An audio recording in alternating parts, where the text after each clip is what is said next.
Erev Tov, bonsoir à tous, à tous. On est très heureux avec Midreshet Yehuda Manitou de retrouver le Rav Menachem Ackerman. Et cette fois-ci, on a tourné une page, une nouvelle paracha, la paracha de Vayera, toujours Abraham Avinu, toujours le Rav Ackerman.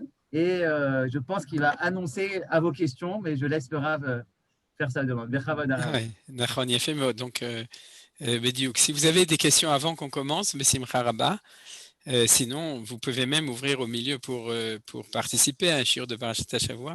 Comme je l'avais déjà dit, le minag de Manitou, c'était toujours d'ouvrir par les questions, s'il y a des gens qui ont des questions. Et en général, le minag des gens, c'était de ne pas poser de questions. Donc, mais en fait, vous êtes quand même invité à les poser.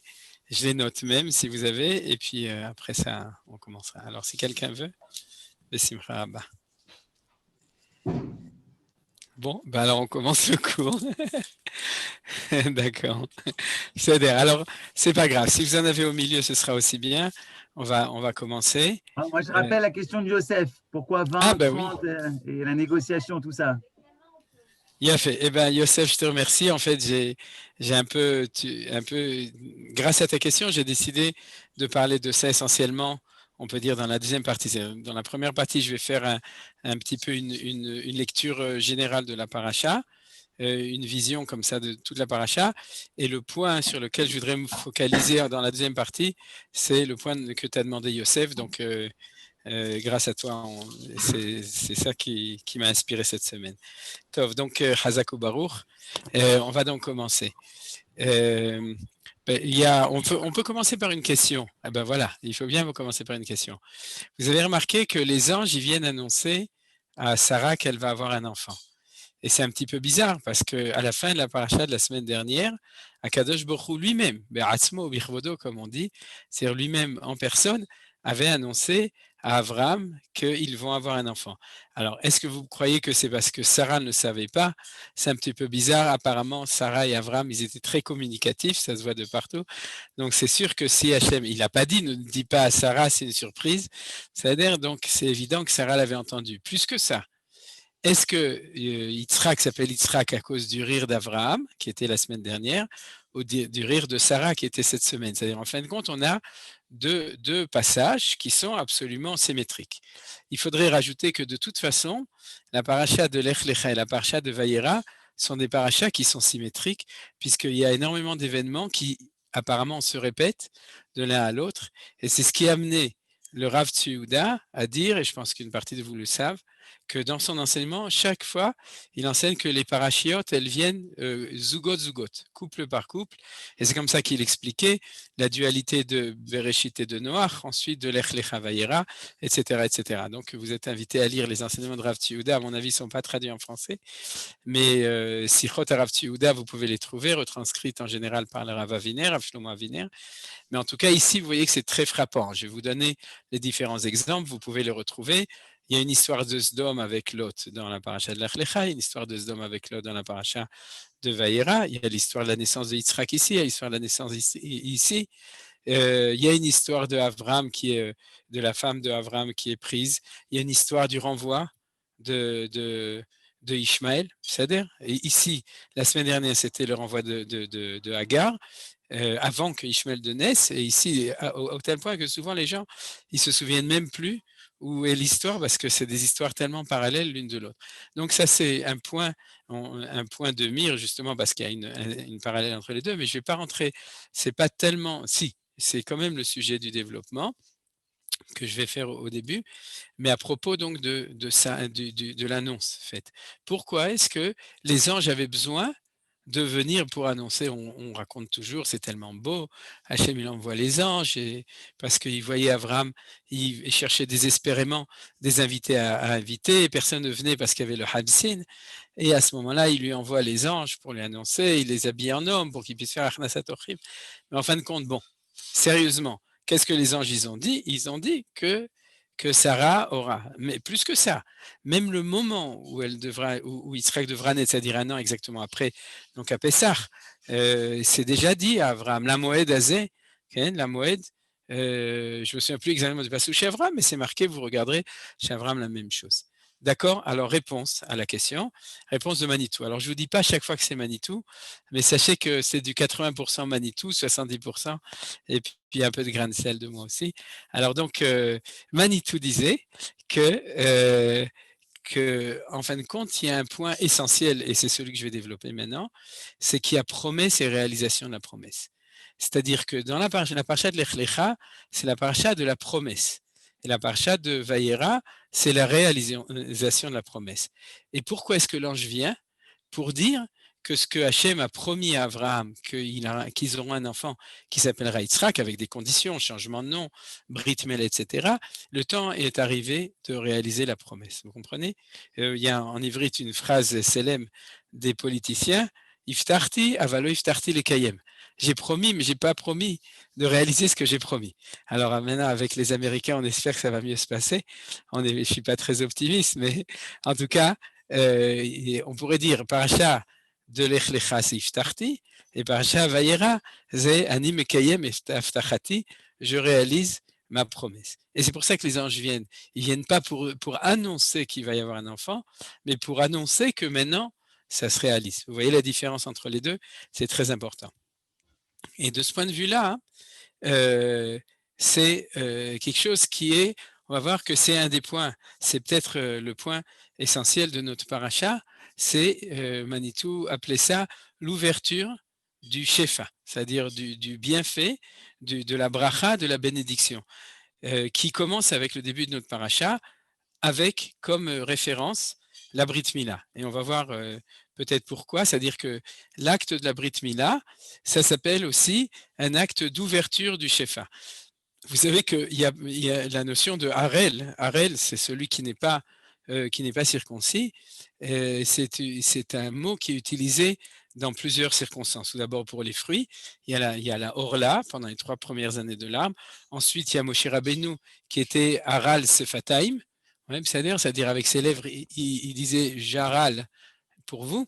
C'est-à-dire il était Haral. Et puis aussi, il y a la notion de Orlatlev, c'est-à-dire que le cœur, c'est intraduisable, c'est-à-dire un cœur incirconcis, ça ne veut rien dire. C'est-à-dire même Haral Sfataim, des lèvres incirconcis, ça ne veut rien dire. Alors, mais qu'est-ce que ça veut dire? Dans le langage de Chachamim, la notion de Harel, c'est une notion de stima, c'est-à-dire quelque chose qui est bouché, qui est fermé. Et quand le temps est arrivé d'ouvrir on pourrait dire les conduits du Shefa, c'est-à-dire de la bénédiction, parce que ce que fait Abraham, c'est d'amener la bénédiction dans le monde, comme c'était, vous vous souvenez, c'était la première déclaration de Akadosh Baruch Hu au début de Lech Lecha, Va'avarecha mevarechecha, Venivrechu becha kol mishpachot adama, c'est-à-dire bénir, je te bénirai, et tu seras toi celui qui bénira les autres, et toutes les nations seront bénies. Donc l'essence de Abraham, c'est cette bracha, et cette bracha, cette ouverture de cette bracha, elle commence avec notre paracha. Donc vous voyez un petit peu le sens de ce parallèle entre Lech Lecha et entre Vayera de ce point de vue-là. C'est-à-dire, et c'est pour ça, nous dit Manitou, que la vertu du premier des patriarches, Abraham, c'est la vertu du chesed. Vous vous souvenez que Abraham chesed, on le dit toujours, on le répétera, je le répéterai encore beaucoup de fois aujourd'hui, Abraham chesed, Yitzhak gvura, Yaakov tiferet. C'est-à-dire, vous savez, et il y a des psukim qui nous disent ça, par exemple dans Valetzion, Titen emet le Yaakov, chesed l'Abraham. C'est-à-dire, tu donneras le emet c'est la tiferet à Yaakov, et chesed, qu'on traduit en français par la grâce, le chesed, qu'on donne qui est la vertu de Avraham Avinu. Alors, une des définitions du chesed, c'est itpashtut beligvul. C'est la bonté, contrairement à la rigueur. La rigueur, c'est la restriction. Et la bonté, c'est l'expansion. C'est le fait de vouloir donner, c'est le fait de vouloir sortir de soi-même, sortir de son propre aide, de son lieu où on est, de sa tente, de sa maison, etc., pour s'épancher vers l'extérieur. C'est l'extroverti ou le principe d'éclairer vers l'extérieur. C'est ça la notion du chesed. En tout cas, selon l'explication des Chachamim dans la Pnimiut Torah, itpashtut biligvul, c'est-à-dire l'expansion même sans bligvul. Vous voyez, gvul, c'est gvura. Gvul, fixer des limites, c'est la rigueur. Et le chesed, c'est au contraire l'expansion. Alors Manitou nous disait pourquoi est-ce que on est obligé que le premier patriarche soit celui du chesed. Ensuite vient le din, c'est Yitzhak, et ensuite viendra l'harmonie entre les deux, c'est Yaakov Avinu. Mais pourquoi, dans l'ordre des trois, il faut commencer? Parce qu'en effet, ce qui manquait dans le monde jusqu'à ce moment-là, c'est que le monde était bouché. C'est-à-dire que la bénédiction de Dieu qu'il voulait donner depuis le début, parce que nos sages nous disent que Yoter Mima Shea Egel Rotzelinok Apara Rotzalanik, c'est-à-dire c'est une image de nos sages qui disent que la mère, la vache, veut plus donner son lait à son veau que ce que le veau veut boire du lait. Il veut téter du lait maternel. Mais c'est une image qui dit que tu crois que toi tu veux beaucoup et que le bon Dieu est Chaz Shalom radin, rabbin, d'accord, mais radin sûrement pas, d'accord, qui veut pas donner autant que tu voudrais. Il faut savoir que c'est le contraire, c'est-à-dire que le ratson, la volonté de Hakadosh Baruch Hu de donner, de dépencher du bien, il est infini, il est énorme, et il le donne qu'à condition qu'il y ait un réceptacle. Et c'est ça l'apparition de Abraham sur terre, c'est-à-dire l'apparition du chesed chez Abraham, c'est l'apparition de cette vertu de Dieu la plus haute. Dans la Kabbalah, chesed c'est gematria Ain Bet, qui est 72, qui est le nom le plus haut de Hakadosh Baruch Hu, celui de Hatzilut, et c'est cette volonté de pouvoir épancher cette bracha partout. Et c'est ça qu'on voit maintenant, ce qu'on voit maintenant dans notre paracha. Je ne sais pas si vous savez, mais il y a un autre sens du mot bracha. C'est-à-dire le mot bracha, il a bien sûr la bénédiction, mais il y a d'autres mots qui ressemblent. Par exemple, brecha. Ouais, c'est-à-dire, c'est quand il y a les inondations à la maison, alors on a la brecha. On n'a pas seulement la bracha, on a les deux, et la brecha aussi. Et, et, et ça veut dire qu'il y a la bracha, c'est qu'il y a un réservoir qui peut s'épancher. Il y a un troisième mot qui est très beau, qui est du Baal Sha'areora. Sha'areora, c'est Rabbi Yosef Jikatila, c'est un des livres de prédilection de Manitou, comme vous savez d'ailleurs, ses enseignements sont petit à petit traduits aussi. C'est qu'il dit que le mot bracha, c'est la même racine que le mot berer. Berer, c'est le genou. Pourquoi? Parce que le genou, en fait, c'est un angle à 90 degrés. Le bérer, c'est celui qui peut se prosterner, c'est-à-dire qui peut faire cet angle pour se mettre à genoux. Et l'idée, c'est que l'épanchement de la bracha, c'est que l'influx qui vient du ciel arrive sur terre et il s'épanche. C'est bien parce que c'est bien relié avec la pluie qu'on a eue ces 2 derniers jours. Et cette notion-là de ce bérer, de ce genou, c'est-à-dire de ces 80, cet angle de l'épanchement de la bénédiction, c'est ça, venivrechu becha, c'est-à-dire que Akadosh Baruch Hu dit à propos d'Abraham. Excusez-moi, à ce point-là précis du diouk là, de Berer, c'est bien la génuflexion au moment de Baruch Ata dans l'Amida, c'est ça? C'est-à-dire qu'on le fait à cause de ça. Oui, Yecholiot, qu'on doit le faire pour la bracha. Oui, c'est possible. Non, quand je m'incline, je m'incline en pliant le genou, c'est ça? Oui, mais c'est possible que c'est un chidouche que tu fais, que d'ailleurs normalement on devrait... Non, c'est pas de moi, c'était du grand rabbin Shushna Zichlon Livracha. Moi, j'ai pas... il y a fait mode, il y a fait mode. Et il y a quelqu'un qui dit que Berech, c'est aussi Rechev, Rechev qui nous fait avancer, et c'est aussi Merkava, Rechev c'est Merkava la Shrina, c'est-à-dire c'est celui qui est le support de la présence divine. On dit à Avot, Hen Merkava la Shrina.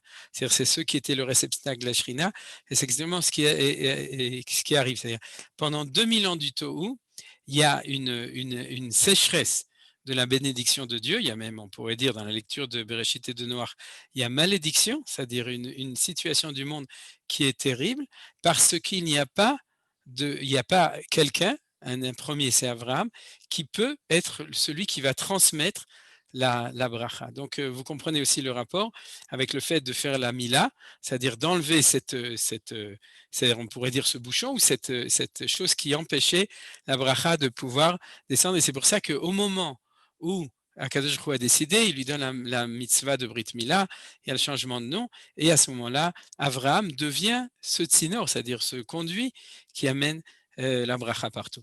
L'exemple le plus frappant, c'est que nous découvrons la Achnasat Orchim.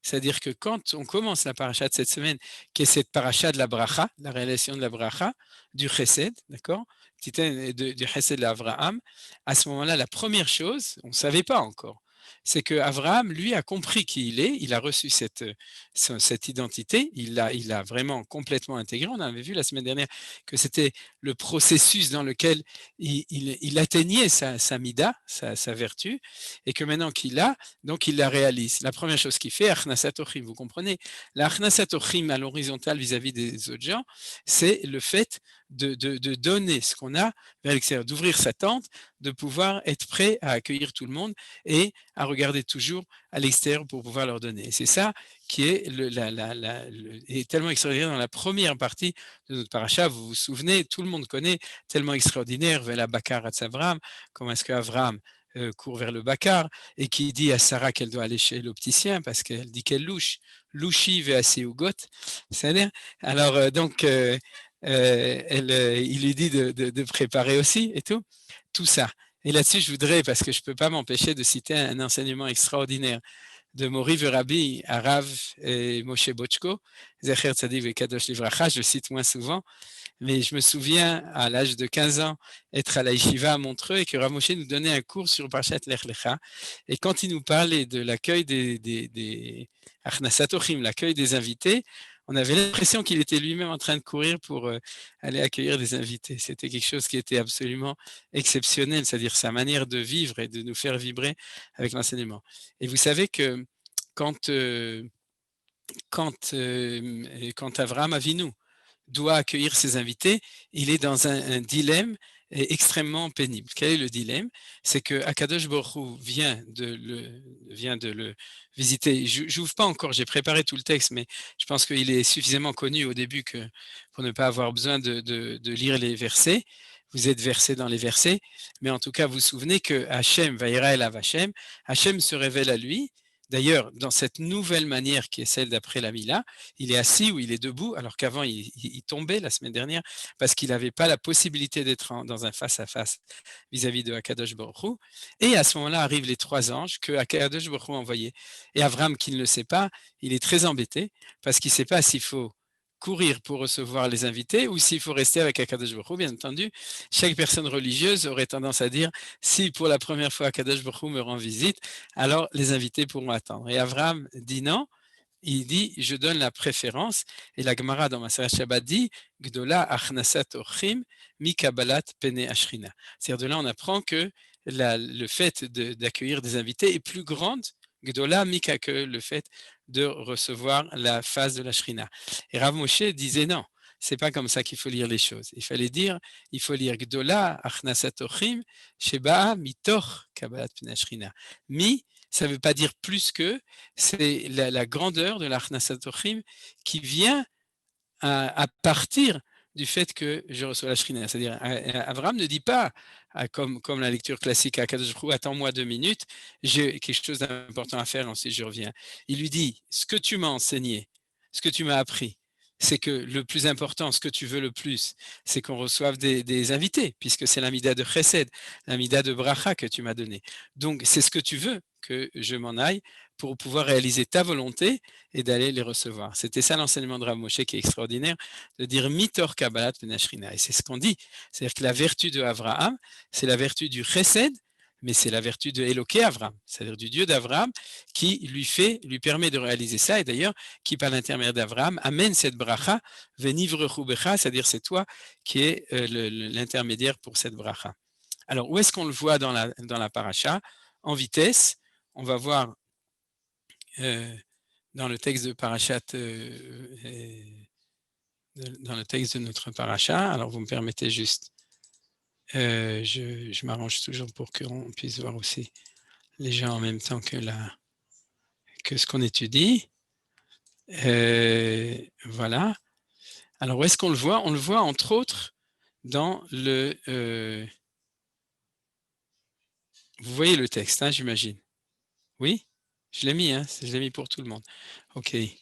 Un des endroits, c'est quand au moment de la naissance de Yitzhak.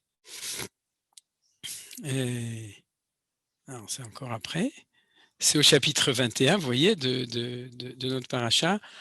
Va'Hashem pakad et Sarah ka'asher amar. Je le lis toujours en ivrite et vous pouvez lire en français à côté. Et Vayas Adonai le Sarah Kasher Diber, Vatar, Vateled, et Sarah l'Avram Ben Liskunav la Moed Asher Diber Oto Elohim. Donc c'était prévu, c'était à Pessah, la date de la naissance. Veikra Avram Enche Beno Anuladlo Asher Yaldalo Sarah Yitzhak. Yamol Avram et Yitzhak Beno Ben Shmonat Yamim Kasher Tziva Oto Elohim. Ve'Avram Ben Meat Shana Bivel Yitzhak Beno. Vatomer Sarah. Là on a 2 versets ou 3 qui nous intéressent, c'est ces 3-là.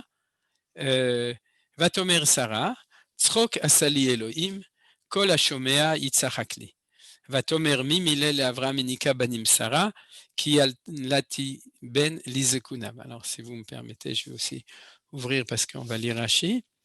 Et elle dit Vaigdal Ayeled Veima Ve'asa Avram Ishte Gadol Biyom Igamel et Yitzhak. Donc, c'est des versets, bien entendu, que vous connaissez sûrement, mais ici, il y a un petit problème. C'est que Sarah dit Tzrok Asali Elohim, et Rachid dit Tzrok, c'est pas qu'il a rigolé de moi, mais nous savons, c'est que Rachid dit Tzrok, c'est une simcha, c'est-à-dire Dieu m'a fait une grande réjouissance. Kol Hashomea Yitzhak li, dit Rachid, Yitzhak li, Yismach alai. Et ensuite, il y a marqué Mimilel et Avraham, c'est comme un chant qu'elle chante, Mimilel et Avraham et Nika Banim Sarah. Vous voyez, c'est-à-dire que c'est un petit chant de trois vers, et Enika Banim. Ça ressemble à toute la shira, la poésie hébraïque, et Enika Banim. Quel est le problème? Le problème, Enika Banim, quel est le problème? Banim, pluriel. Voilà, Banim. Si tu disais des Rabbanim, ça va, mais des Banim, c'est-à-dire que des Banim, elle a un fils unique. Et donc, qu'est-ce que ça veut dire? Alors, et aussi, sur le premier verset, Kol Hashoma Yitzhak li, il semblerait que c'est ça le sens du nom de Yitzhak. Or, c'est pas vrai. Yitzhak a reçu ce nom parce que Avraham et Sarah ont ri, et pas à cause de ce rire de la naissance d'Yitzhak. Alors, nos sages nous disent, je vous lis en ivrite et ensuite en français, au Midrash Agada, sur le verset 6, le Midrash dit Arbe akarot nifkedu ima. Beaucoup de femmes stériles ont été nifkedu, je ne sais pas comment on peut dire, ont eu la possibilité d'enfanter avec elles. Arbe cholim itrapu bo bayom. Ce jour-là, ont été fertiles. Et beaucoup de malades, nitrapu bayom, ce jour-là, beaucoup de malades ont été guéris. Arbet filot na'anu, beaucoup de prières ont été exaucées. Verav srok ayabaolam, et beaucoup de rire, de joie, d'allégresse, il y avait dans le monde. Donc vous voyez, c'est un très très beau Rashi qui, en fin de compte, explique exactement ce qu'on vient de dire. C'est que tu crois que c'est uniquement Sarah et Avraham qui ont eu un petit garçon, et puis c'est tout. Non. Quand les tzinoroth, quand les conduits du bienfait, de la bénédiction de la Kadosh Hu sont ouverts grâce à une personne ou à 2 personnes, grâce à Avraham et Sarah, c'est pas pour eux que ça se fait pour le monde entier. Et c'est ça qu'on voit ici. Souvenez-vous aussi que quand Avraham et Sarah se trouvent en Égypte, non, chez Avimelech, pardon. La semaine dernière, c'était l'Égypte, cette semaine, c'est chez Avimelech. À ce moment-là, Dieu dit à Avimelech, demande à Avraham de prier. Vous pouvez voir, on va peut-être ah oui, Enika Banim Sarah, c'est aussi d'abord avant de regarder en arrière. Rachid dit aussi Enika Banim Sarah, Umao Banim Lachon Rabim. Il dit le jour du Mishté, toutes les princesses qu'ils avaient invitées pour le Mishté ont amené leurs fils avec eux, leurs enfants avec eux, et Sarah les a tous allaités. C'est-à-dire parce qu'il disait qu'en fait, elle ne pouvait pas allaiter puisqu'il disait comme d'habitude que c'était un enfant qui avait été ramassé à l'assistance publique. C'est-à-dire, c'est comme ça qu'on a toujours dit sur les Juifs que toutes leurs idées, ils les avaient pêchées autre part. Mais en fin de compte, il y a eu un miracle, et Nika Banim. Tout ça, l'idée était extrêmement importante. C'est quand il y a profusion, quand il y a la bracha, alors il y a une bracha extraordinaire. Et chez Sarah elle-même, et dans le monde de manière générale. Alors, vous vous souvenez exactement la même chose ici. Quand Avraham prie, regardez, c'est juste avant. Vaïtpalel Avraham el Elohim, vaïrpa Elohim et Avimelech, vetishto va'amutav, vayeledu. C'est-à-dire que comme au moment où Sarah avait été prise, à ce moment-là, il y a eu quelque chose, la Torah ne nous dit pas exactement, il y a eu un problème, et du coup, Avimelech demande à Hachem, pourquoi tu m'as fait ça? Je ne savais pas que c'était sa femme, il m'a dit que c'était sa sœur, vous connaissez, d'accord? Et en fin de compte, et la réponse ici, qui est tout à fait spéciale, c'est pas du tout la même réponse que chez Yitzhak ou que la semaine dernière chez Abraham en Égypte. Il lui dit, demande à Abraham de prier, parce que comme c'est un prophète, tu vas pouvoir en prophéter. Ouais, tu vas pouvoir recevoir la tefila, la prière de Abraham, et grâce à cela, ça va s'arranger. Qu'est-ce qui va s'arranger? C'est ce qu'on nous raconte quand Abraham a prié. Vayitpel Abraham el Elohim, vayirpa Elohim et Avimelech, vayitishto ve'amota vayeledu. Tout d'un coup, ils ont pu enfanter. Pourquoi? On ne l'avait pas dit jusqu'à maintenant. Ki atzor atzar Adonai be'ad kol rechem levet Avimelech advar Sarah et chet Abraham. C'est-à-dire que ce qu'avait fait Hachem, c'est qu'il avait fermé toute matrice dans la maison d'Avimelech à cause de Sarah. Alors on pourrait dire c'est circonstanciel, si jamais ils n'étaient pas venus, etc., ce ne serait pas arrivé. Moi, je voudrais dire que c'est quelque chose de beaucoup plus profond. Les civilisations, qui étaient d'ailleurs fautives, avaient rendu l'influx de Akadosh Baruch Hu fermé, Atzor Atzar, stérile, Atzur, Satum, Arel, etc., toutes ces notions d'impossibilité de pouvoir faire passer. Avraham Avinu, il arrive, il fait une prière et les conduits s'ouvrent. Même les puits que Abraham a creusés, le Rambam nous dit la même chose, c'est que ça fait partie de cet influx extraordinaire qui apparaît à ce moment-là dans le monde. Voilà, donc à propos de cette idée, je voudrais, disons, m'arrêter là pour pouvoir passer à l'idée suivante. Je voudrais juste faire une remarque qui est un chidouche même par rapport au cours que j'avais fait sur la tfila, à l'Ilou Nishmat Michel, quand on était encore dans une maison à 10 ou 12 à étudier, c'est que, qu'est-ce que ça veut dire cela? Alors là, je voudrais commencer par un très bel enseignement de Manitou dessus. C'est que, ce qu'on voit ici, c'est que tout d'un coup, les prières marchent et que la bracha arrive. Et Manitou nous disait, et enseignait justement à propos de cette paracha, que et souvent, les gens ne comprennent pas pourquoi quand on prie, les prières ne sont pas exaucées. Non seulement les gens, en général, tout le monde a cette question. Pourquoi est-ce que j'ai prié? En plus, on répète la tfila. Je prie pendant des années. Et puis, il y a marqué Retzon Eriav Yaraseh Veshevata Mishma Voshiem. Akadosh Baruch Hu fait la volonté et il écoute les prières des gens. Et pourtant, je prie et je fais des kavanot et tout. Et pourtant, la tfila n'est pas exaucée. Alors, ce que Manitou disait, c'est que ce qui est vrai, c'est que aucune prière ne disparaît. C'est-à-dire que toutes les prières sont emmagasinées dans un dépôt, dans un Otsar de tfilotes dans le ciel. Et que là, le problème, c'est qu'il y a un temps où les vannes s'ouvrent et que toutes ces prières qui ont été faites pendant tellement longtemps, elles peuvent descendre. Mais il y a un temps où les vannes sont fermées et ces prières, elles sont en salle d'attente là-bas. Ça, c'était un très bel enseignement Manitou. Il racontait par exemple une histoire avec un rabbi chassidi qui une fois rentre dans sa synagogue. C'est pas exactement la même chose, mais c'est une très belle blague. Et tout de suite, il ressort tout de suite. Et c'est chassidim, il lui dit, mais pourquoi tu veux pas rentrer? Il dit, il n'y a pas de place. Alors, pourquoi il demande alors pourquoi il n'y a pas de place? Il dit parce que il y a tellement de prières dans la synagogue qui sont restées là-bas, qui ne sont même pas montées au ciel, que j'arrive pas à rentrer. Alors, tout ça pour dire que les prières, elles s'en vont pas. Oui, elles restent coincées dans la synagogue, mais non, il n'y a plus de synagogue en France, donc elles ne peuvent pas rester coincées.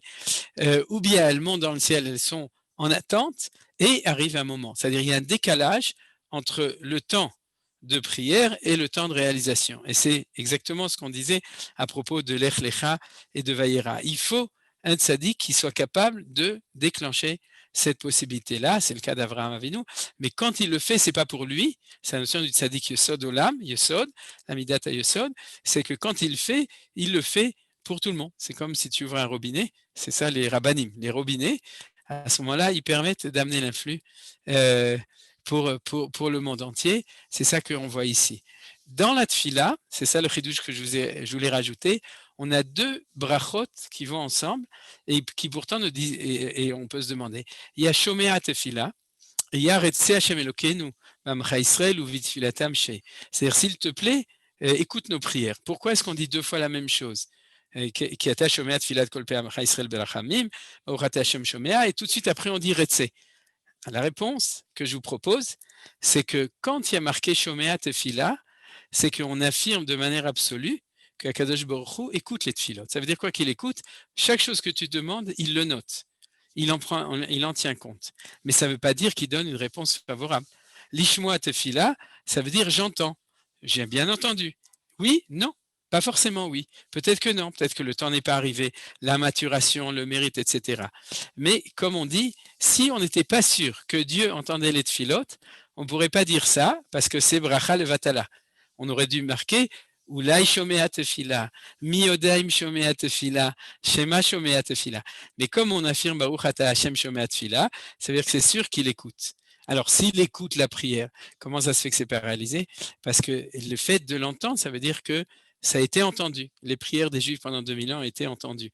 Mais la réalisation, c'est la bracha suivante, Retse Hashem Elokeinu. Le Retse, le Ratson, c'est la volonté de réaliser ce qui a été promis. Vous comprenez? C'est-à-dire, on pourrait dire Shomea Tfila, c'est Keneged Lech Lecha, et Retse, c'est Keneged, c'est vis-à-vis de Vayera, c'est-à-dire cette deuxième paracha, c'est-à-dire le moment où on demande à Kadosh Baruch Hu. Et là, on n'affirme pas, on demande que Hachem soit Retse Hachem Elokeinu. On ne dit pas Ata Rotse, parce que la preuve, c'est qu'il n'est pas obligé d'être Rotse, il n'est pas obligé de vouloir, mais on le demande de vouloir. Et vous vous souvenez que le mot Ratson, c'est les mêmes lettres que le mot. Allez-y. Sinor. Sinor, Yafemod. C'est les mêmes lettres inversées que le mot Sinor. C'est-à-dire, Shomea, c'est que Dieu emmagasine les tfilot. Retse, c'est ouvre les conduits, ouais, arrête avec ouvre les vannes, rigole un peu avec nous, ouvre les vannes et arrête cette estima, c'est-à-dire cette akarout, cette stérilité, cette arelout, cette orla, c'est-à-dire toutes ces choses qui font que les conduits, ces tsinorotes, c'est pas des tsinorotes de ratson tov, de volonté. D'ailleurs, il faut rajouter quelque chose, c'est que pour qu'il y ait ce ratson, on dit tout de suite, c'est-à-dire qu'il n'y a que quand le Beth Amikdash est reconstruit, Shar HaShamayim, que les tsinorotes ils sont en bonne santé. Tant que le Beth Amikdash n'est pas reconstruit, alors les tsinorotes ne peuvent pas marcher aussi bien. Et c'est pour ça qu'on dit, on voudrait bien que tu veuilles. Mais pour ça, s'il te plaît, reconstruisons le temple. Et c'est pour ça que la fin de la bracha, c'est pas Arotse Batfilot, c'est Amahazir Shechinato. C'est-à-dire c'est celui qui, quand il ramènera la Shrina à Tzion, à ce moment-là, il y aura du Ratson Tov, il y aura une bonne volonté de Hakadosh Baruch Hu et les Tzinorot, comme de nos jours, depuis le retour en Israël et la reconstruction de l'État d'Israël, on voit que les Tzinorot, ils marchent. C'est ce que nos sages nous enseignent, ceux qui savent voir ce qui se passe, que depuis qu'il y a l'État d'Israël et que la Shrina revient, eh bien les Tzinorot du Shefa, ils sont aussi revenus. Alors tout ça, c'était la première partie du cours. D'ailleurs, c'est plus ou moins la moitié du temps. On va passer à la partie avec Yosef. La deuxième partie, elle est liée avec un deuxième élément que Manitou nous enseignait. C'est que comment ça se fait? C'est-à-dire, on peut dire comme ça. Il y a un temps où toutes les vannes s'ouvrent, comme on a dit. C'est-à-dire un temps où tout se débloque. Comment ça se fait qu'au même moment, Akadosh Baruch Hu, et du coup, je vais remonter avec Asdom. Ouais. Là, on retourne à Sdom. Il y a beaucoup. Hein. Je ne sais pas si vous avez marqué, mais l'histoire de Sdom, ça prend presque une demi-paracha, donc c'est essentiel. Voilà, c'est ici. Au verset 16 du premier chapitre de la paracha, le chapitre 18, où il y a marqué alors la question de Manitou, c'était comment ça se fait que la décision divine de punir Sdom n'arrive qu'à ce moment-là. Parce que vous imaginez bien que les gens de Sdom étaient Raïm vechataïm, c'était des Réchaïm depuis longtemps, et Abraham lui-même le disait puisqu'il a refusé de prendre l'argent de Sdom la semaine dernière. Vous vous souvenez? C'est-à-dire 25 ans avant, à l'âge de 75 ans, il y avait déjà cette guerre, et déjà à ce moment-là, il savait de qui il s'agissait. D'ailleurs, nos sages nous le disent, c'est-à-dire que Sdom était une civilisation corrompue depuis déjà très longtemps. Alors, pourquoi est-ce qu'il y a sursis à Sdom jusqu'à ce moment-là et que Pitom, tout d'un coup, lorsque Abraham et Sarah, à ce moment-là, tout d'un coup, alors on peut punir Sdom? La réponse, c'est que le rôle des tzadikim, c'est donc de défendre le monde. En tout cas, c'est le rôle de Avram, puisqu'il est Avamon Goïm, il est responsable, on pourrait dire, de l'humanité entière. Il se sait responsable de l'humanité entière, et c'est ce qui a marqué tout de suite dans le pasuk suivant, que Akadosh Baruch Hu va lui-même témoigner, et que Dieu ne peut pas condamner l'humanité s'il n'y a pas un défenseur. C'est-à-dire qu'il ne peut pas y avoir de catégore s'il n'y a pas de sanégore en hébreu. Hein, vous avez compris. Le catégore, c'est le procureur de la République, et le sanégore, c'est comme on appelle ça en bon français. C'est lui, le sanégore. L'avocat. L'avocat, oui, de manière générale. L'avocat de la défense. La défense, oui, c'est la défense. L'avocat de la défense, et c'est parce que Avram apparaît comme responsable d'amener la bracha qu'il peut y avoir jugement de la faute de Sodome. Et c'est un point extrêmement important. Manitou disait que c'est la raison pour laquelle souvent les gens n'aiment pas les rabbins, les cléricaux, les religieux, les tzadikim. Pourquoi? Parce qu'ils ont le sentiment que c'est pas à cause de leur présence que la justice est faite. Ils voient la relation entre les deux. On l'avait déjà vu dans le livre de Yona à propos de la Isha Tzorfatite. Et à ce moment-là, Rashi faisait une référence qui est aussi amenée dans notre texte ici, c'est que quand les anges disent à Lot, et Hahara Imalet, alors si vous voulez on peut voir le pasouk, c'est beaucoup plus loin, quand les anges arrivent et qu'ils prennent Lot, alors c'est vraiment vraiment plus loin, et voilà. Alors vous voyez ici, Vaïk Tziam Achutza, donc lorsque les anges ont sorti Lot et sa famille de Sodome, Vayomer Imalet al Nafshecha, Al Tabit Acharecha Val Ta'amod Bechol Akikar, ce qu'a pas fait sa femme, Ahara Imalet Pentisafé, donc enfuis-toi vers la montagne, Pentisafé de crainte de périr. C'est-à-dire qu'ils lui disent d'aller dans la montagne. Hein, Ahara Imalet, c'est pas Ahara Himalaya, c'est Ahara Imalet, mais c'est la même chose. C'est-à-dire, et donc, nos sages nous disent, où est-ce qu'ils lui disent d'aller chez Avram. Vayomer Lot, Alem, Anna Adonai, s'il vous plaît, non. C'est-à-dire, je ne peux pas m'enfuir dans la montagne, de peur que le mal, la malédiction va me courir après et je vais mourir. C'est quoi ces histoires-là? C'est pas un virus. Hein, c'est-à-dire les histoires de Sodome. Si tu montes dans la montagne. Et Rashi nous dit, et c'est ce Rashi que cite, et ce Rashi qui est aussi cité dans le livre à propos d'Eliaou, il dit, quand j'étais à Sodome, j'étais tzaddik, ce qu'on appelle un tzaddik bisdom. J'étais le tzaddik de Sodome. Si je monte dans la montagne, et ce que lui ont dit les anges, c'est de retourner chez Avram Avinu, ils lui ont dit, quand tu retournes, et si je vais chez Avram Avinu, selon la théorie de la relativité, je vais être un mécréant, donc je ne peux pas être à côté de lui. Et c'est cette même idée donc, dont on parlait maintenant, et qui est repris à ce moment-là. Maintenant, on retourne en arrière. Voilà, on retourne ici. C'est que cette même idée, c'est que la présence du tzaddik, c'est celle qui est là pour permettre que la justice puisse être faite, puisque lui, à côté, est là pour défendre défendre la justice, c'est-à-dire défendre la veuve, le pauvre et l'opprimé. Il est là pour les défendre et non pas pour les disqualifier. Mais l'autre ne comprend pas cette notion-là, c'est l'autre qui ne comprend pas, parce qu'Avram, lui, est dans cette bonne situation, mais c'est un rappel aux tzadikim qui ne sont pas là pour être les justiciers ou les juges des maux des gens qui sont moins grands que eux, mais ils sont là pour amener le bien, avoir ce qu'on appelle Aïn Tova, c'est-à-dire pour regarder, amener le bien à ceux qui sont en dessous. Et c'est exactement ce que fait Avram. Et c'est pour ça que Dieu, à ce moment-là, peut décider de juger Lot. Alors voilà, ça c'était le point dont on va parler. Et à ce moment-là, on va rentrer dans l'étude des choses. Vayakumu misham ha'anashim, vashkifu al pnei Sdom, va'Avram olech imam leshalcham. Donc Avram les raccompagne pour faire ce qu'on appelle une achnasat ochim absolue, puisque vous savez qu'il faut faire 3 choses. Échelle, c'est quoi échelle? C'est à la fin de la paracha. Achila, shtia, levia. C'est-à-dire, Levia, c'est que tu donnes à manger, tu donnes à boire et tu les raccompagnes. Tu leur dis pas au revoir, Vezeu, tu dois les accompagner. Donc, Abraham qui fait une Achnasatochim parfaite, alors et c'est marqué, c'est là qu'on l'apprend, entre autres, Abraham Olech Imam Leshalacham, c'est-à-dire qu'il les accompagne. Vadonai Amaram Chassan Im Avraham Asherani Ose, c'est exactement ça. Maintenant qu'Avraham est mon associé dans le monde pour ça, donc si je décide de juger, Avraham est mon coéquipier pour ça. Avraham ayo yé le goy gadol ve'atsuv ve'nivrechu bo kol goy haaretz.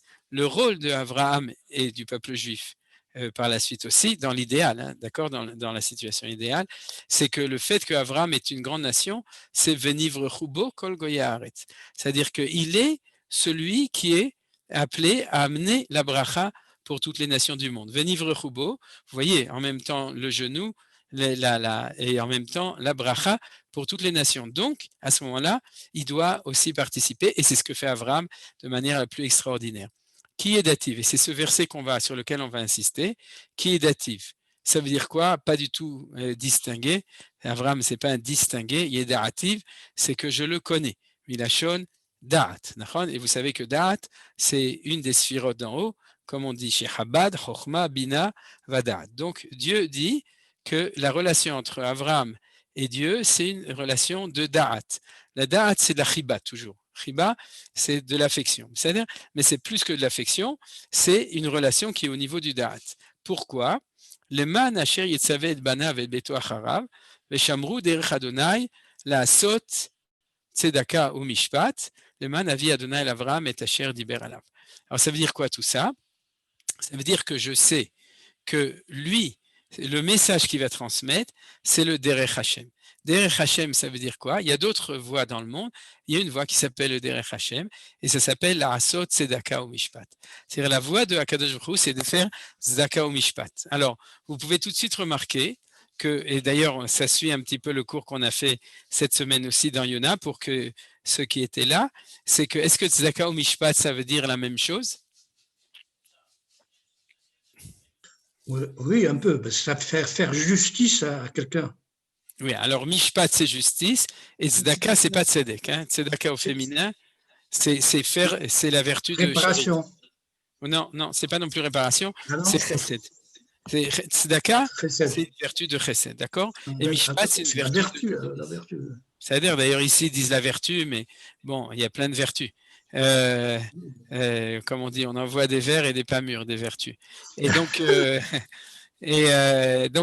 la Sot Tzedaka ou Mishpat, c'est faire en même temps être dans la vertu de Chesed et en même temps dans la vertu de rigueur de Mishpat. Et c'est ça Derech Hashem. Vous avez compris? C'est ça le Derech Hashem. Donc, puisqu'il est comme ça, alors lui, il peut lui permettre de participer à cette décision. En effet, puisque la décision de Dieu de faire disparaître Sdom va Amora, c'est-à-dire c'est une décision de Mishpat. Et il veut qu'Avraham participe pour qu'Avraham puisse intervenir au niveau de la tzedaka, c'est-à-dire du chesed. ויאמר אדוני זעקה סדום ועמורה כי רבה וחטאתם כי כבדה מאוד וירדנה וירק את צעקתה הבעלה יעשו קלה ואם לא ידעה, d'ailleurs c'est intéressant qu'il y a de nouveau ידעה, ויפנו משם אנשים ילכו סדומה ואברהם עודנו עומד לפני אדוני. Donc il est debout devant Dieu parce qu'il est vis-à-vis de Dieu. C'est-à-dire c'est ça la notion de Hamida, c'est de discuter avec Akadosh Baruch Hu pendant que les anges ils se dirigent vers Sdom. ויגש אברהם ויאמר אף תספה צדיק עם רשע אולי יש 50 צדיקים בתוך העיר, אף תספה ולא תיסע למקום, למען 50 הצדיקים אשר בקרבה. Et là, on arrive à Yosef, c'est que si on lit le texte selon, disons, dans une lecture classique, vous le connaissez, c'est une discussion de marchands de tapis. C'est-à-dire, c'est un petit peu, on se croit au chouk, je vais dire à Bagdad, ou un petit peu ou au Liban, etc., ou bien même dans la Hiratika, c'est-à-dire pourquoi? Peut-être qu'il y a 50. Alors s'il y a 50, tu vas pardonner. Et il lui dit encore un mot,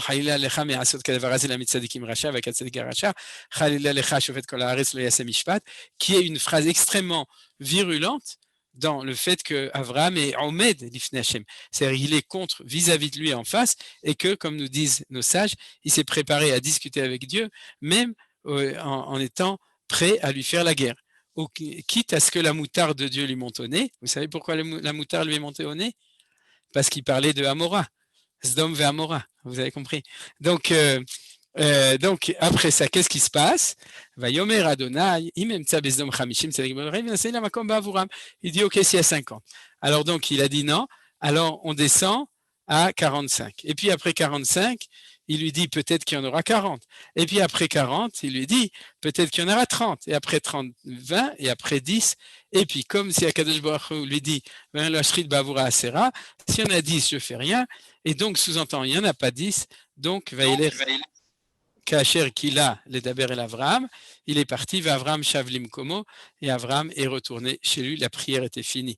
Alors c'était la question de Yosef la semaine dernière. C'est quoi? C'est 50, c'est 45, c'est 40, c'est 30, c'est 20 et c'est 10. Alors, avant de donner la réponse, je voudrais quand même préciser que dans le Targum Yonatan, il y a marqué que Avram a prié pour Lot. C'est-à-dire, c'est l'histoire de Lot et l'arche des noyés dans le titre, parce qu'il y avait Lot dans le sens d'Achnasat Ochim, et puis Lot, c'est Lot, et puis l'arche des noyés, on va tout de suite voir de quoi il s'agit. C'est-à-dire que qu'est-ce que c'est que cette discussion? Alors la réponse de nos sages est très claire. Et alors tout d'abord, comme j'ai dit, excusez-moi, c'est que j'ai dit qu'il a prié pour l'autre. Il n'a pas prié pour l'autre, il a prié pour Sdom et Amora, ces 5 villes, Adma, Utsvoim et Tsoar. Il a prié pour ces 5 villes. Alors qu'est-ce que ça veut dire? Premièrement, est-ce qu'il prie pour l'autre ou est-ce qu'il prie pour ces villes? Et secondo, qu'est-ce que c'est que cette histoire?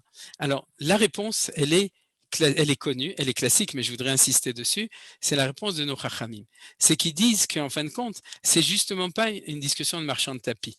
Alors, comment ça peut ne pas l'être? C'est parce qu'il y a une clé à la chose, c'est que Ula yesh asarat tzadikim betochaï. C'est-à-dire que s'il y a 10 justes dans une ville, ils vont sauver la ville. Et comme il y avait 5 villes, alors 5 villes fois 10, ça fait 50. Et chaque fois que Avram descend, c'est parce qu'en fin de compte, il dit peut-être qu'au lieu de sauver 5 villes, on va sauver 4 villes. Mais vous comprenez que c'est tout à fait différent de dire on va sauver tout le monde grâce à 40, on va sauver tout le monde grâce à 30, grâce à 20, grâce à 10. Ça, c'est une discussion de marchand de tapis. Mais quand tu parles de ça, c'est une discussion qui est totalement précise et qui ne sort pas du principe essentiel qui est répété tout le temps par Rashi, par le Rashbam, par le Ramban, par les Chachamim Beofen Klali, c'est que c'est le secret de la présence de 10 tzadikim dans une ville. C'est ce qu'on appelle le minyan. C'est pas par hasard qu'il faut un minyan, et vous savez que dans la Gemara de Megillah ou dans la Mishnah de Megillah, on dit que une ville normale, elle doit avoir Asara Batlanim, 10 Batlanim. 10 Batlanim, c'est 10 personnes dans la ville qui étudient la Torah ou qui prient dans la ville. C'est la marloquette entre les Chachamim. Mais ça veut dire quoi? Il faut ces 10 tzadikim qui vont pouvoir sauver toute la ville. D'où on l'apprend? D'ici. La Parashat Hashavua, c'est on apprend que un minyan dans une ville, ça suffit. On n'a pas besoin que tout le monde vienne au minyan. C'est-à-dire, si tout le monde vient, c'est encore plus mignon. Mais le minyan, ça suffit. C'est-à-dire que s'il y a 10 personnes, ils sauvent la ville entière. Et plus que ça, c'est quoi alors? Il y a une erreur dedans. Parce que, quelle est l'erreur? Normalement, on devrait passer de 50 à 40. À 40. Alors, c'est quoi le Hamsa qui arrive au milieu? 45. Hamsa. La réponse de Rashi sur les Hamsa, c'est pas que Avram était tunisien, c'est que la réponse dessus, c'est que il dit peut-être il suffit pour sauver les 5 villes qu'il y ait 9 par ville. Pourquoi? Parce que toi, à Kadosh Baruch Hu, tu vas être Mashlim Minyan. On n'a pas besoin. Ici, il y a 9 tzadikim. Toi, tu viendras et tu seras Mashlim Minyan, tu vas compléter le Minyan. C'est quelque chose d'extrêmement essentiel. C'est que le 10e, il ne fait pas partie. Asiri Keneged Kulam, même en mathématiques, le 10e, c'est 1-0. C'est pas 1, 2, 3, c'est pas des chiffres habituels. C'est le mashlim. C'est celui qui complète les choses. Et c'est toujours Akadosh Baruch Hu qui est là pour compléter. Entre parenthèses, une coutume qui n'est pas appliquée tout le temps, c'est que quand on avait 9, vous savez ce qu'on faisait? On prenait un enfant, n'est-ce pas Yosef? On lui met un sefer dans la main, ou un sefer Torah, et on commence Idgadal ou Idkadash Meraba. Pourquoi? Parce que c'est pas le tinok. Le tinok, il est neutre, il est pur. Et c'est lui le tzino de la Shrina. Vous avez compris? C'est-à-dire que c'est pas le Tino qui est Mashlim, c'est pas le Sefer Torah qui est Mashlim, c'est ce qu'on apprend ici avec les 45, c'est Akadosh Baruch Hu lui-même. Et pourquoi il n'a pas demandé 35? Parce que comme dit Rashi, Dieu a dit ici avec 45, je suis Mashlim Minyan. Donc, vous n'oubliez pas ça. Si vous avez 9, alors il faut faire la halakha comme on faisait souvent en Chutz La'aretz, de compter, il a dit. Mais, du coup, il arrête de dire comme ça, parce que Dieu lui dit, soyons sérieux, s'il n'y en a que 9, c'est bon, on le fera, mais il faut un minyan pour les 10. Alors la fin de cette histoire-là, c'est que, en fin de compte, il n'y a pas eu.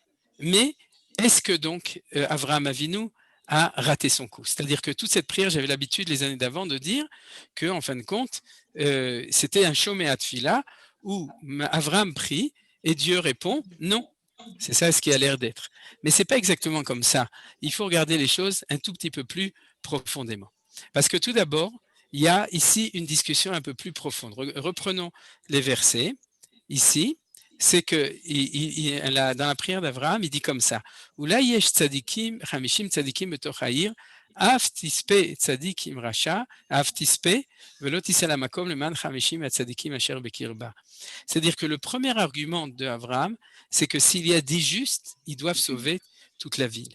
C'est-à-dire, comme moi, Avraham tzadik, je ne suis pas là pour moi, je suis là pour permettre aussi d'amener la bracha aux autres. Donc c'est ça qu'on apprend de nouveau. C'est que s'il y a 10 justes, alors ce n'est pas les justes qui sont sauvés, c'est tzadik et racha. C'est-à-dire, et la réponse de Akadosh Baruch Hu, en effet, c'est-à-dire que Dieu confirme que la force des tzadikim, alors il en faut 10 pour une ville, c'est de pouvoir, en fin de compte, permettre à toute l'humanité de l'endroit de pouvoir être sauvée. Mais Avraham donne un deuxième argument. Chalila lecha me'asot kadavar hazeh, la'amid tzadikim rasha ve'ekat tzadik karasha, chalila lecha shofet kol haaretz lo yaseh mishpat. Est-ce qu'on parle là on parle de chesed ou de din? Din, c'est le din. De din. Donc, il y a deux arguments. Il y a l'argument du verset 24, c'est chesed. C'est quoi le chesed? C'est que les 10 tzadikim, comme Avraham Avinu, sauvent les rechaïm. C'est-à-dire, il y a une deuxième option, c'est le din. C'est quoi le din? Et c'est pour ça qu'il est virulent. Parce qu'il n'est pas virulent en demandant de sauver les rechaïm. Il est virulent en disant, tu ne veux pas sauver les rechaïm, mais tu dois quand même sauver les tzadikim, parce que sinon, il n'y a pas de justice si les tzadikim sont punis en même temps que les rechaïm. Donc en fait, il y a 3 options dans la justice divine. Il y a 3 options. Il y a une première option, c'est que quand il y a un décret sur une ville, les premiers à être punis, c'est les tzadikim. Et ça, c'est connu aussi dans la Torah. Nous disent nos sages que souvent, quand il y a une xéra, alors ceux qui sont pris en premier, c'est les tzadikim qui sont mechaprim alador. Donc il y a une première anaga, c'est celle où s'il y a un rov, une majorité de rechaïm, tout le monde part, y compris les tzadikim. Et là-dessus, Avraham Avinu dénonce et dit, ça c'est pas mishpat. Ça, c'est Khalila. Ça s'appelle Chulin Hilecha. C'est une manière qui est Chulin. Il y a une deuxième manière qui est celle du Mishpat. La manière du Mishpat, c'est que les justes sont sauvés et que les Rechaïm sont punis. C'est ça la justice. Les Rechaïm sont Magialem Ra et Tzadikim Magialem Tov. Et il y a une troisième vertu qui est celle la plus haute, c'est celle de Avraham Avinu du Chesed, c'est Bicha de sauver tout le monde. Vous voyez le motif qui est dative, quand on reprend le verset, je le connaissais, Avraham, le Ma'an Asher Yetzave et Banav et Beito Acharav, Veshamru Derech Hashem. Le Derech d'Hashem ici, c'est le Derech de la Tiferet, c'est-à-dire la vertu de l'harmonie des deux, la Asot Tzedaka ou Mishpat, de faire les deux. Comment? D'invoquer une première possibilité, c'est qu'il y ait tzedaka, et la tzedaka, c'est que les 10 justes, et souvenez-vous, les 10 justes d'une ville vont sauver même les rechaïm de la ville, et si ça c'est pas possible, alors qui est mishpat, c'est-à-dire qui est mishpat, qui est que les justes soient sauvés et que les rechaïm ne soient pas sauvés. Mais ce qui exclut, c'est la troisième option, c'est que les justes soient emportés avec les rechaïm. Qu'est-ce que nous dit Rashi sur ce mot Khalila, qui est un mot un petit peu fort et un petit peu bizarre? Qu'est-ce que nous dit Rashi à cet endroit? Il nous dit Chulin ou Lecha. Ce n'est pas une manière de Kedusha de faire comme ça, c'est une manière de Chulin. Les gens vont dire, c'est comme ça que le bon Dieu se conduit, le bon Dieu, entre guillemets. C'est-à-dire, chaque fois qu'il y a un problème, il tue tout le monde. Il a fait ça au moment du Maboul et il refait ça ici. Alors regardez, c'est intéressant. C'est qu'il y a une comparaison entre le Maboul et ce qui s'est passé ici. Et nos Chachamim, ils reprennent ça à la fin. Parce que quand ils disent qu'il y avait 10 personnes, Ils disent que Dieu a dit, s'il y avait 10 personnes, j'aurais pu sauver. Parce que si Noach, ils avaient été 10 dans la Teva, alors on aurait pu peut-être sauver. Le problème de Noach, c'est qu'ils étaient que 8. Noach, sa femme, ses 3 enfants et ses trois femmes, il n'y avait que 8. C'est-à-dire que cet argument est un argument permanent. Cet argument de ces 10 qui peuvent sauver. Mais le point essentiel que je voudrais, puisqu'il nous reste plus du tout puisque notre temps imparti est terminé là-dessus, c'est que la prière de Abraham n'a pas échoué. Pourquoi elle n'a pas échoué? Tout d'abord, parce que sa prière a permis de sauver les tzadikim. Qui étaient les tzadikim? C'est Lot et sa famille. C'est-à-dire, et Lot a été sauvé. Il n'a pas été sauvé grâce au mérite de Lot, il a été sauvé grâce au mérite d'Abraham, comme il est marqué dans le passouk du pérec suivant.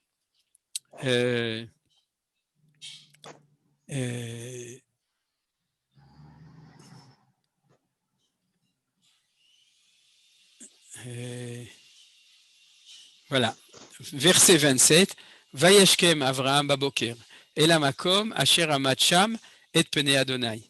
Donc Avraham le matin se lève vers l'endroit. Vayashkef al pene Sdom vamora, val pene koleres akikar, veine ala kifshan. Tous les commentateurs, regardez ce fourneau par exemple, disent qu'il s'est levé le matin en espérant qu'il avait réussi à faire quelque chose et qu'il pourrait continuer à prier. Le Rashbam, très intéressant, il dit c'est quoi Vayashkev qu'il a regardé? Il a regardé si en effet il y avait dit tzadikim quelque part et qu'une ville avait pu être sauvée. Vayi beshachet Elohim et area kikar vayiskor Elohim et Avraham vayishalach et Lot mitoch ha'afecha ba'afoch et harim asher yashav ba'em Lot. Donc, grâce à qui Lot a été sauvé? Pas grâce à Lot. C'était grâce à Avraham, grâce à la prière d'Avraham. Donc, est-ce qu'Avraham a perdu dans son enjeu? Pas du tout. Il a gagné complètement selon l'optique Ashofet kol haaretz lo ya'aseh mishpat, chalila lecha le'atzil le'amit tzadik im rasha. C'est-à-dire qu'il a réussi. Mais en fait, il a réussi plus que ça. Parce que si vous vous souvenez, Lot a demandé à sauver la ville de Tsoar, et la ville de Tsoar a été sauvée. Ce n'est pas grâce au mérite de Lot. C'est grâce au mérite d'Avraham que même cette ville a été sauvée. Donc, il a même réussi à faire une deuxième réduction sur le minyan, que même s'il n'y a pas minyan, qu'une des 5 villes a malgré tout été sauvée. Donc, la prière d'Avraham a réussi dans le fond. C'est-à-dire cette manière d'être qui est Avraham, qui est dans l'option idéale de la tzedaka, de pouvoir, grâce au dit tzadikim ou au tzadik, de pouvoir amener la bracha dans le monde entier, nivrechu becha, avamon goim, elle s'est réalisée ici, et en tout cas de manière réelle, elle s'est réalisée avec Lot. Alors vraiment, le drame de Lot, c'est que a priori, ils étaient 10. Je ne sais pas si vous savez, parce que Avraham avait une femme et 4 filles. Et ces 4 filles, 2 étaient mariées et 2 étaient fiancées avec des sodomiens, des sdomim. Si jamais il avait réussi son projet de prendre 4 maris et de les convertir à la, entre guillemets, à la cause d'Avraham, ce qu'il voulait faire, d'être le tzaddik de Sdom, y compris sa femme, à ce moment-là, il aurait sauvé la ville de Sdom, en effet. Mais le drame, c'est que lui était tzaddik, qu'il espérait le faire, et que vous vous souvenez ce que ces khatanim ont fait. C'est-à-dire que ces khatanim, ils ne croient pas dans cette possibilité de sauver le monde, de ce qu'on appelle le yitzhak, c'est-à-dire le rire au futur. Ils sont dans le rire au présent, metzachek, comme Ishmael on verra, c'est-à-dire c'est celui qui se satisfait du présent et donc qui fait une civilisation comme celle de Sodome, au lieu d'une civilisation qui voit l'avenir, la transformation, la bracha qui est capable de venir dans le monde. Alors, je voudrais terminer tout ça pour dire qu'avec tout ça, on est a priori dans des calculs du Minyan, des 10, etc. Est-ce que l'autre aurait pu être 10? Il aurait pu être 10. Il n'a pas réussi et c'est un drame total. Ils sont retrouvés Zimoun. Lui et ses 2 filles, il a perdu sa femme, il a perdu ses 2 filles qui étaient mariées, il a perdu ses 4 atanim.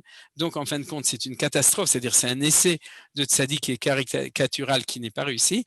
Mais Avraham, lui, comme projet de tzaddik, c'est un projet qui est réussi au-delà d'espérance puisqu'il sauve Lot, qui sauve ses deux filles aussi. Et on sait que de là va sortir par des chemins méandreux le Mashiach, Bichlal, à partir de Ammon, et que, en fin de compte, il a même, en tout cas peut-être momentanément ou définitivement, sauvé une des 5 villes. Donc il y avait un minyan, il y avait quelque part 10 personnes qui permettaient de sauver. Alors, où est-ce qu'on voit cette référence tout le temps avec Noach, avec l'histoire de Noach, de Noé? C'est qu'en fin de compte, c'est là qu'on comprend encore mieux la défection de Noach dans sa manière d'être tzaddik. Parce que Noach n'a sauvé personne. C'est qu'il n'a même pas prié pour essayer de sauver les tzadikim. C'est-à-dire que Noach était dans la troisième optique. La troisième optique, c'est quoi? C'est que Dieu a sauvé Noach parce qu'il était tzadik. Mais Noach n'a prié pour personne pour sauver les tzadikim de la génération. Et il y avait des tzadikim. Mais seulement, c'est la troisième option qui est arrivée. C'est-à-dire que les tzadikim sont punis à cause de la colère, du décret général du Maboul, Shotef et Takol, qui balaye tout de manière tragique. Et alors donc on peut terminer en comprenant bien que le monde attendait, depuis le début de la création, ce tzaddik, cet homme qui s'appelle Avraham, qui est Isha Chesed, qui est celui qui nous fait sortir du monde du déluge. C'est pour ça que j'avais marqué que c'était l'arche des noyés, parce qu'en fin de compte, ce n'était pas l'arche de Noé, c'est l'arche des noyés, parce que tout le monde s'est noyé. C'est aussi un jeu de mots de Manitou à propos du journal du FSJU, l'arche. Il disait que c'est l'arche des noyés. Et donc, en fin de compte, vous voyez, le monde passe petit à petit de cette option terrible de Noach, de Tispé Tzadikim Racha, mais ce n'est pas un Kadosh Baruch Hu, c'est un manque de présence des Tzadikim qui sont capables de le faire, et il passe dans le monde d'Avraham, où la bracha arrive, la bénédiction arrive, et grâce à ça, au moins on a le Mishpat, et au plus, comme on le voit beaucoup dans la paracha, on a Tzedaka, et dans l'idéal, on a le Yichud, l'union entre le Tzedaka et le Mishpat, qui est ce qui sort après la fin de la Kedat Yitzhak, mais cela, ce sera le sujet d'un autre cours pour une autre année. Toda Rabba, Shabbat Shalom. Donc, je peux fermer le screen et vous êtes invités à